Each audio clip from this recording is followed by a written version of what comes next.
Your brachial radialis. And brachial radialis is going to, again, I've got a right hand here. So this is the lateral side and this is the medial side. All right, so we come up. There's the radius, still again, thumb side, radius, radius, radius, little dial of the radius, lateral epicondyle. And so this area right here in red, right, this whole region is called the lateral supracondylar ridge of the humerus. So this is where the brachioradialis is going to originate from. And then it stays, I'm going to even turn this guy inside. It stays as a nice little tubular muscle all along that lateral aspect of your forearm. So it stays on that radial side. About right here, 2 inches before it hits its insertion, which is that blue spot right there on that radial, that styloid process of the radius. You can see how pointy it is. That's the insertion for brachioradialis. It turns into a ropey tendon about 2 inches before it hits its insertion. Notice brachioradialis, it does not cross the wrist joint. It gets close, but no cigar. It doesn't get anywhere past the wrist joint. That's why brachioradialis does not have any action at the wrist. If you don't cross the joint, you don't move the joint. So it is just crossing the elbow joint. And so that's the only joint it will have an action at. So this muscle, because it is, and I'm going to show you on George here. All right. The yellow tape is going to represent the brachioradialis. So there it is coming off of the lateral styloid. Sorry, now I'm just making up bony attachments right now. The lateral supracondylar ridge of the humerus right there. And then it's traveling down. Let him get him into an anatomical position. And it's traveling down the outside or the lateral aspect of the forearm, turns into tendon about here, and then goes and inserts onto that tuberosity, the styloid process of the radius. So this muscle, because it is attached to the radius, is able to do supination and pronation, but specifically, because we're going to get a little picky with this, if your if your forearm and elbow is in a pronated position and you need to supinate it into a neutral position, all right, this position right here, back down, you can't see my arm there, but neutral, brachioradialis is going to help to pull the radius, thumb side, all right, into a neutral position. What if you're in a supinated position? What if? Then brachioradialis is going to go and pull it into a neutral position. So I have a little demo here, all right, so you can palpate it. Next time, I don't know if you're, hang on, they're all down here. Give me a second. Oh, God. You ever get out of your car and you got a bunch of groceries, but you don't want to go back to your car? You're just like, I'm going to try to get all of these at once. And so I think as humans, we all do the same thing, which is we just start stacking on our forearms. You know what I'm talking about? This is, oh yeah, I do. You're like, oh, I got one here. And then wait a minute, I got another bag of groceries here. Yeah, I think I'm going to do it. I'm going to get them all in at once. And then Dr. Oster's probably like, don't do this at home. And so you get all these bags and they're super heavy, but look what pops up. Get these. All right, I'm going to have to take the bags.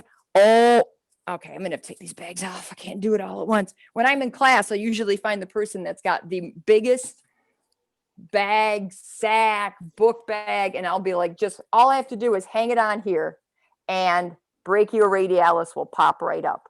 So it's this muscle that runs right down the lateral. In fact, take your little finger. They refer to this in palpation as pincer pincer grasp. So it's where you take your fingers and you basically act like a little crab, like you're pinching it.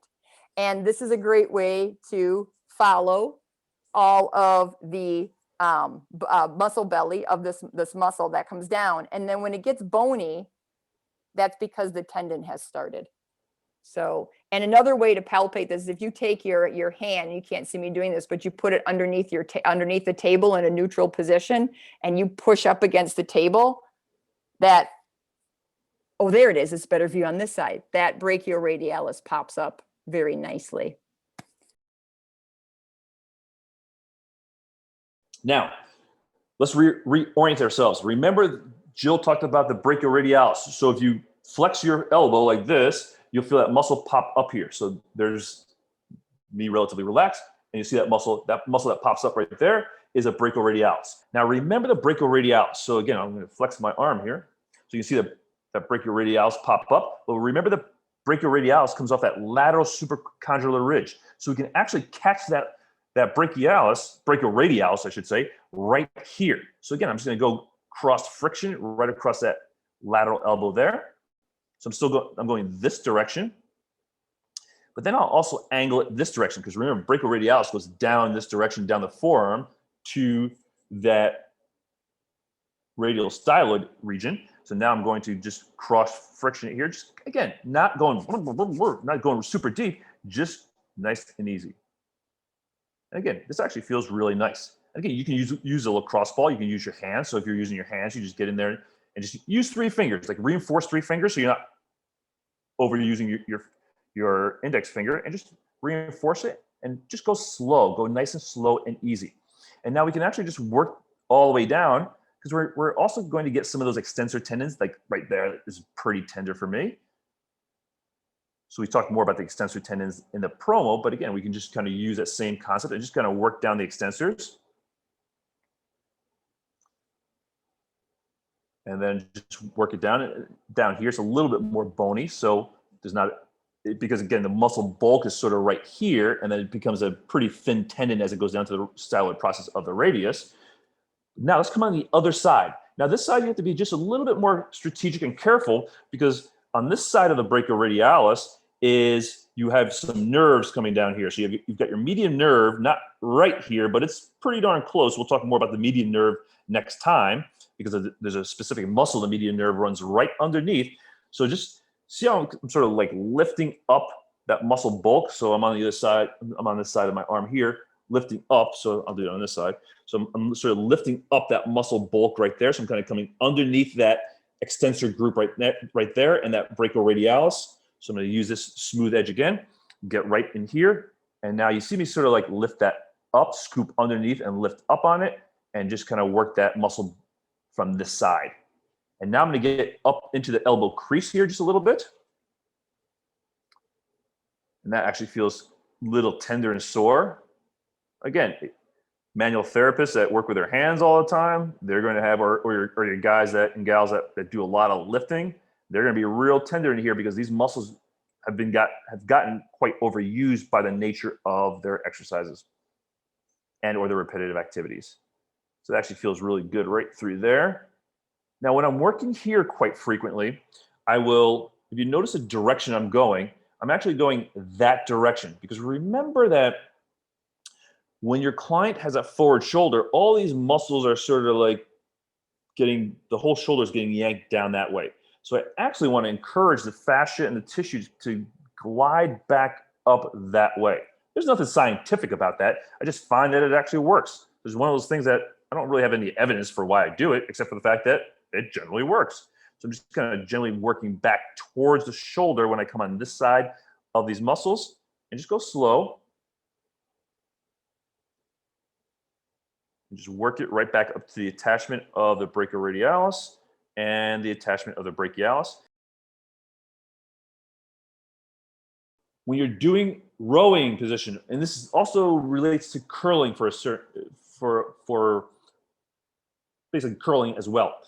Start them in neutral. Neutral is this position here, that neutral grip. And again, you see that neutral wrist position.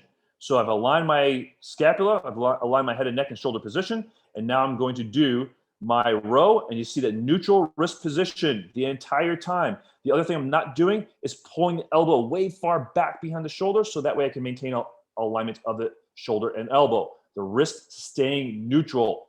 So I tell my clients, your knuckles should either point forward that way, they should point down towards the floor if the arms are by the side, or they should point up towards the ceiling if you're doing an overhead type motion. They should never point sort of like cockeyed down this direction, which means they're in an ulnar deviated position. So neutral grip is the most optimal position if your client has elbow issues.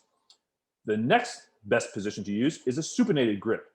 Again, everything remains the same. Alignment of the head and neck, alignment of the thoracolpelvic cylinder, alignment of the shoulder, and then you can supinate. You go from neutral to supination. The wrist stays nice and neutral. If you notice, my wrist does not deviate. The elbow is rotating. The wrist does not deviate. The wrist is just following along with what the elbow is doing. Remember, Jill really nicely illustrated that the pivot comes around that pivot joint, the radial ulna joint of the elbow joint. It does not happen down here at the wrist. You do not want the rotation happening around your wrist. And again, I'm maintaining a nice open and wide shoulder, making sure I'm not gripping down with my pec minor. The hardest, most challenging grip, obviously, is a pronated grip because you need a lot of shoulder internal rotation and you need to be able to maintain that wrist in a neutral position. This is the most challenging position. We use this most or least frequently in our office and with our clients. Again, you'll see this is my more challenging side. Even with the lightest of bands, this is still real challenging for me. Like this is my max. This is the max I could do. I couldn't do a heavier band than this in a pronated wrist position. So again, this is a very, very, very challenging position to work on. So we don't use this position a lot with our clients.